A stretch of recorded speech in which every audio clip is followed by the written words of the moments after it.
Great, so let's get started. So as with all Linux Foundation presentations, we always start with the antitrust policy.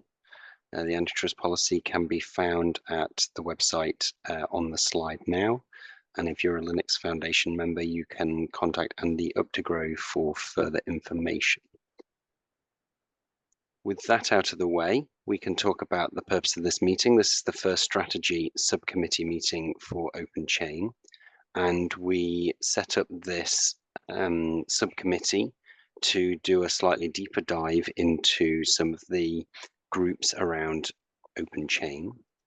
When we met last time, we discussed a couple of points. This committee, as I said, is a space to provide discussion for governing board meeting for members. And it's not really a space for any decisions to be made, but it's just an opportunity, as I said, to go into more detail, ask questions, and I will be taking notes and minutes and kind of summarize them, and we'll send it round to the rest of the board and this group. Membership is for any governing board members who wish to attend, or their delegates, but they can do so at their discretion, and then any invited guests who we might seem necessary for this topic. So that was all I was going to say. So today's topic is around the education group, and Andrew Katz is the chair of that group. Thank you for confirming that, Andrew. And he's going to give a presentation on the progress that they've made.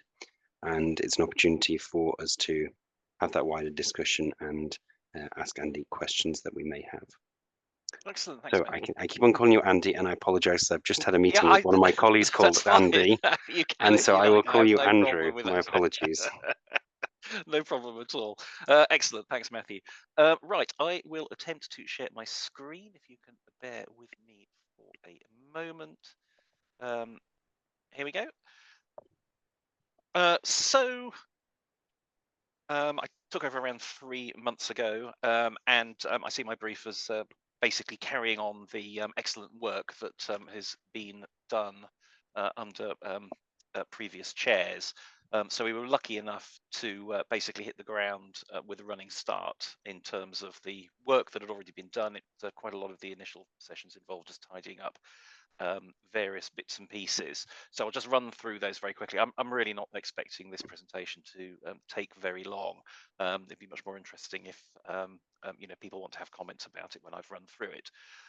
So you will be aware that the OpenChain license compliance ISO 5230 has got an excellent curriculum with a large number of training slides. A lot of great work has been done under the previous chairs, as I say, in developing those, and they're in order to facilitate access and ongoing maintenance of all these materials. It's all pretty much all of it has been moved to GitHub, and all textual documents, at least, are now in Markdown format to make them sort of easy to convert from Markdown into whatever format is appropriate. So we've identified a few minor issues in the training slides. Those have been fixed, but otherwise the feedback that we had was very positive. So the committee recommended that they were ready for a point release, so Shane's been informed about that, and I believe the slides have now been published, with those small tweaks have now been accepted after the pull request was issued. So there's a brand new set of training slides up there issued as a point release. And Andrew, what license are the slide, the curriculum under? Do you know? Yeah, it's under CC0. Thank you. So I think all materials, unless sort of otherwise mentioned, are under CC0. So I think the sort of very, very wise theory is to make them as broadly available and broadly usable as possible. Similarly, with the supplier education leaflet, 99.9% of the work had been done by the Japan work group.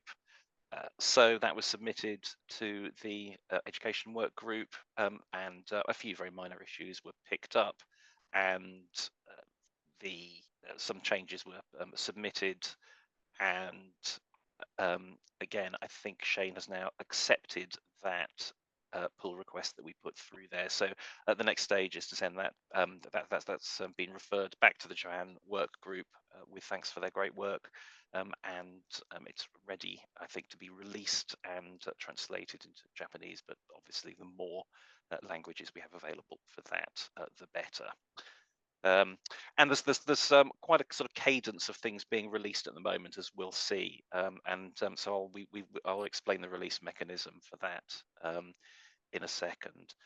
So another one of our members, active member of the group, Martin Yagi, has produced some great little training videos, and they were looking fantastic. But I specifically was tasked just to check with those to make sure that there weren't any particular issues that I had with them, with sort of inadvertent trademark slipping in from elsewhere, and so on. I went through them; they all looked fine. So again, the work group is quite happy to recommend that those are ready for release and uploaded to the OpenChain YouTube channel. So as far as all those materials are concerned, so we've got quite a portfolio of them at the moment. So I've been liaising with Shane. Shane's developed a spreadsheet which just lists where we are with each. So it's basically just to track where we are with each of these items, so we can make sure that nothing is missed, and that when something has been approved from release, then we can get an appropriate release cadence for it. So in terms of new topics that we're considering, so one of the ideas that I was introduced, which has been accepted by the work group as well, is to come up with a set of explainers. And I'm very briefly will run through one of these explainers with you in a second. Um, but this arises out of comments that I've had from various people who really want. So these are from clients, for example, who want an easy way of explaining what OpenChain is within their own organizations to various different stakeholders. So the idea is to come up with a very brief set of slides on each of these particular topics. And again, these are going to be released under CC0, so anyone can adopt these slides and use as a basis for advocacy for OpenChain within their organization. So I drafted an explainer for C-suite management, and I'll just run through that very quickly with you later. So it's very short, so it'll only take a second to do that. We've talked about various other topics that could be useful to have as well. So an explainer for the sales and marketing department, for example, another one for the HR department, compliance and risk management legal. So obviously it'd be helpful to have some very basic documents to enable advocacy of why it's a good idea to implement OpenChain for them. Another one for developers, and another one for training and skills management departments. So where we're up to at the moment, I'll show you one in a second, is the next stage is for this to be transferred into Markdown and to be placed in an appropriate location in GitHub, where it can be open for comments. And we may be sort of workshopping some of this in subsequent sessions of the work group, but we'll see how that goes. So I'll just run through the C-suite explainer very quickly. I'm not going to necessarily read all this out, but you can see this is basically, it's a set of 4 slides like this, and the idea is the very sort of basic outline of what OpenChain is about, and specifically, why it's of significance to an organization, to the decision makers in the C-suite. So we basically say there's a problem, and that ISO 5230/2020 is the solution. This is what it is, and to give them some comfort, there's nothing sort of strange about this. It's based on quality and process management standards, and based on existing ISO industry standards as well. And then there's a benefits section, leading to the ever important increase in shareholder value. You will see as the last bullet point there. And then a little bit of background information. So it tells them about the Linux Foundation, tells them who is supporting the initiative, and so on and so forth. So that gives you a flavour of what these explainers are going to look like. And I think we're getting some certainly clients of mine sort of providing good feedback to me that they will potentially find these very, very useful. So the other topic that we would like to bring up as well, and this again is something that a number of clients have raised with me, is specifically for the sort of medium-sized and larger clients, is this recurring issue of how to implement OpenChain in the larger organization. And part of this is about the process of implementation, but part of it is once it's implemented, how do you monitor and continually improve what you're doing? So we're proposing a capability maturity model, and again, I'm not going to go into any detail about what that is, but essentially, what it does is for every um, part of the open chain specification. It looks at the obligations and the tasks and the activities that are contained within that specification, um, and then it assigns them a particular level of maturity. So this is in line very much with the sort of management information and management processes that a lot of large organizations will be using already. But it enables them to have some key indicators that they can then use, first of all, to benchmark their progress against other organizations, but also internally to see how they're leading over time. And one of the things that I would be keen to work on as part of the education work group, and again, this was raised by one of the members, and I think it's be sort of very helpful exercise, is to produce a baseline view. So what I will do now is, if I can find it, I will just share my screen with the baseline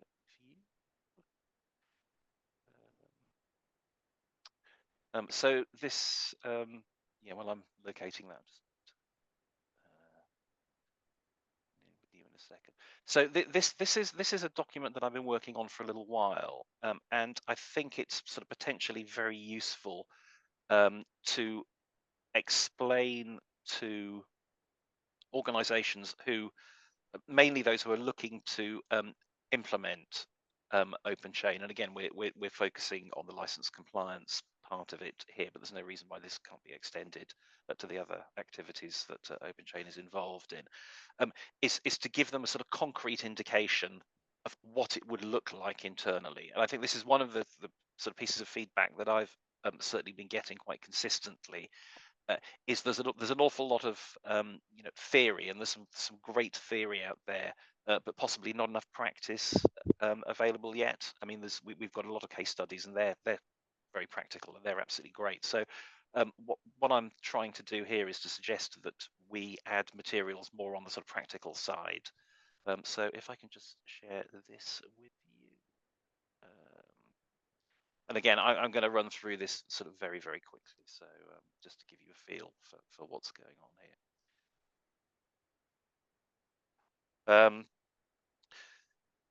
So those of you that are familiar with the OpenChain specification, if you look at this column B here, you will see this is basically the text of the specification. And um, these are the paragraph numbers of the specification as well, so it's very easy to map one to the other. And then, in order to determine whether the specification has been implemented or not, then you'll be aware that the specification contains a list of the verification materials that are necessary to determine that. And a standard audit, would normally be based on saying, yes, this verification material is present, and no, it isn't, or no, it isn't. And then around that, there would probably be some guidance in terms of, you can improve it in certain ways, or this is what you need to do to generate the verification materials that you need. But broadly speaking, it would be a sort of yes, no binary. You're either compliant or you're not compliant. What we're trying to do is to look at what an organization, what the characteristics an organization might have against each one of these requirements to determine where they might fall on a scale of maturity.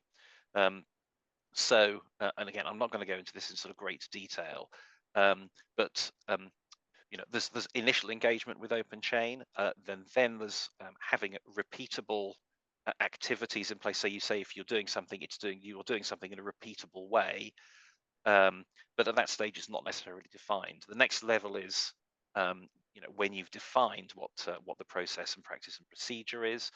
The next level is when you've actually implemented it. The next level after that is not only is it implemented, but it's also managed as well. And then the optimizing level is when you have got a managed OpenChain implementation and you're also using key performance indicators to determine where there might be issues, and then you've got an active mechanism for feeding improvements back and making sure that you're continuously trying to improve those KPIs. So at the moment, this is far from complete. This document, you'll see that there's sort of plenty of blank. All the green squares, should have some text in there. So what I think will be very useful is to enable organizations to be able to benchmark themselves, against a hypothetical organization, is to be able to look at one of these and say, yeah, okay, an organization that is initially involved in OpenChain, there's the requirement to have a documented open source policy. But for the initial levels, there may be a policy, but it's basically a set of requirements. It's uncoordinated, and it may exist as a set of management memos, but they're not particularly well structured and so on. Then we get to the stage where there's some more structure around this, but it's not necessarily an official policy document. Then at the defined level, there is a policy document, and so on. So you get a feel for at each one of these levels. You get a level of a different level of maturity.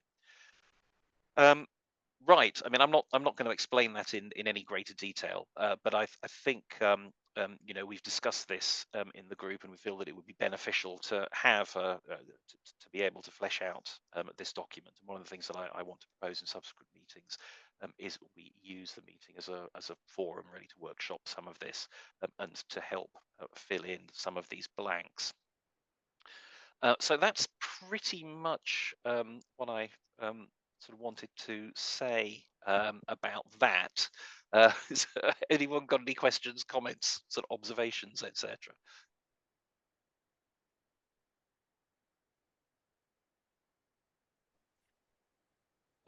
This is Jeff here. I just want to say it looks great. I think just kind of from a background radiation standpoint, I hear more and more people saying, I want to, help me out. I have these SBOM regulations. I don't know where to even start. And I think this is an excellent place for like a non-vendor organization to come out with these explainers and maturity models and things like that. Because everybody right now is pointing and saying there's a vendor, there's a vendor, there's a vendor. I can't trust it. Yep. And I think that's an excellent place for us. And there seems to be a need for it. So great to see, and looks great. Yeah. Okay. Fantastic, Jeff. Yeah. Appreciate the feedback. So thank you. And Andrew, do you have any metrics on the number of people who are looking at this? And, are we doing any marketing of this, or are we just putting it on GitHub and hoping for the best? Yes, this is something that actually I've been discussing with Shane, and we've realised that we need to get sort of more of a cadence of building up to the releases is one of those as well. But also managing to get out to the community a bit more and saying this should be something that we need to get involved with. So that's a very valid point, and yeah, so I'm sort of discussing this with Shane at the moment, and we're hoping to bang the drum a bit more and get some positive involvement in this.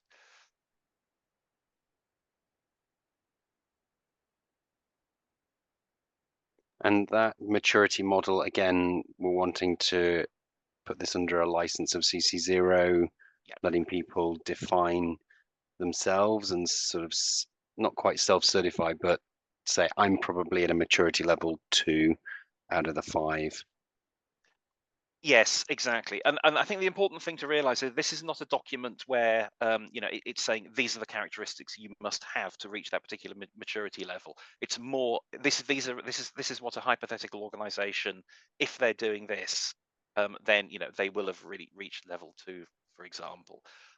Because as you know, one of the most important things about OpenChain is that it is not prescriptive in terms of what you need to do. And I think one of the things that I want to keep on stressing about this is, just because we're saying that, level 4, for example, needs, an organization in this grid, it may say you have certain tooling in place, and that tooling gives you certain KPI capabilities, and therefore, as a result of those KPI capabilities, you can say you're at level 4 for sake of argument. We want to be very careful that it isn't interpreted as saying, right, the OpenChain project is saying that you must have this tooling in order to reach level 4. There's always going to be many different ways in which you achieve level 4, but this is just an example of how an organization might do that. Can you talk more about the partners that are asking for this, or clients that are asking for this? And I don't know where I'm going with the question.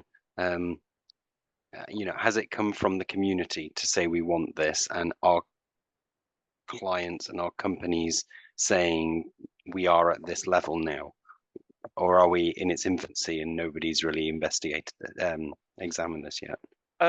So there's a couple of my clients that are, they're very keen on this, because they're feeling that they feel that the information that they've had so far has been a little bit too abstract.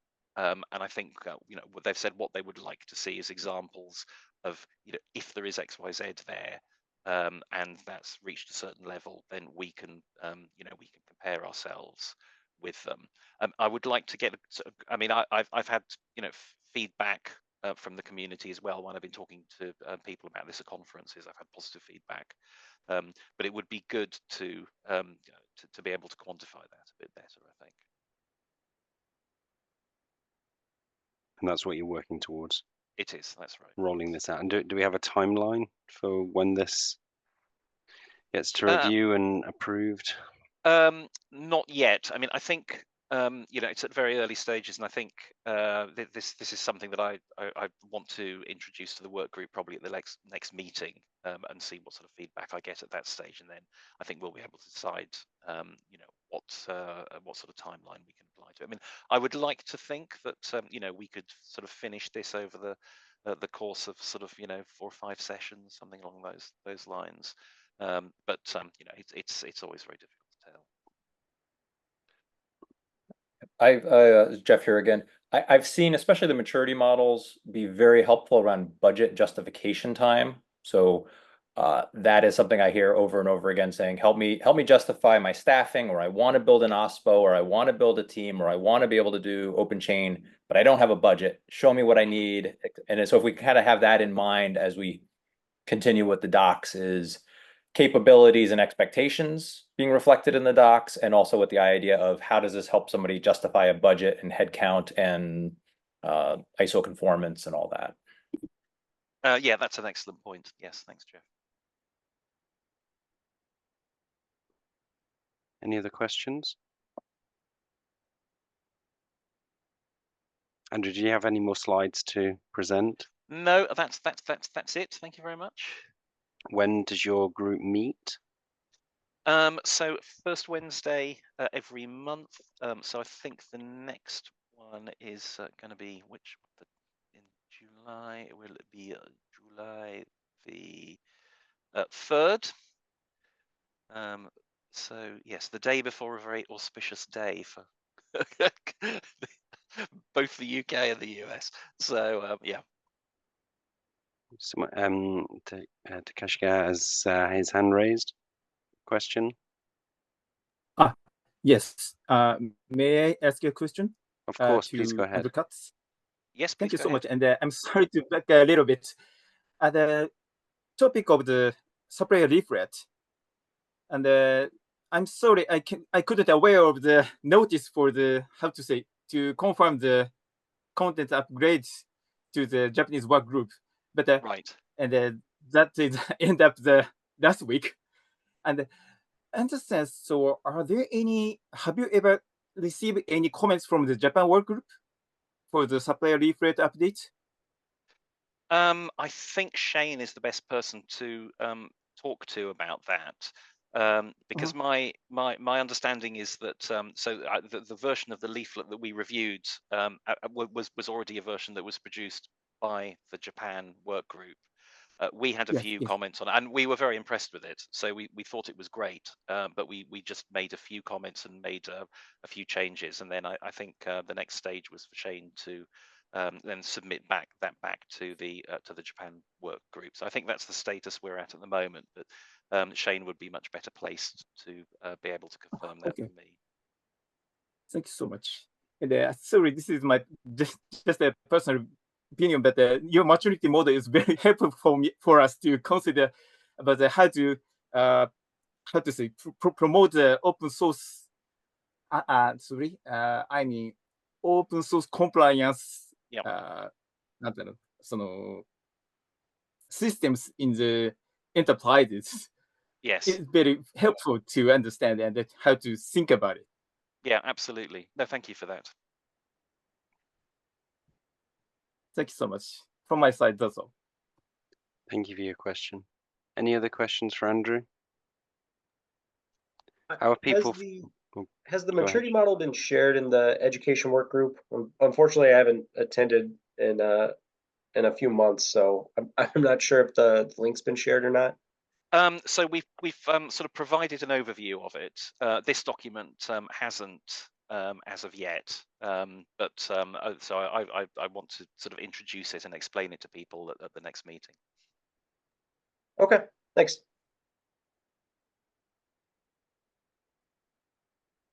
You still have your hand raised. Was there another question? So sorry. Okay. I just wanted to clarify whether people found this useful, helpful to get a bit of a deeper dive into the education work group. Is it worth sort of continuing this type of meeting for half an hour or so every month to understand a bit more about what's happening in the groups? We've got one thumbs up. I can assume everyone else is also giving thumbs up.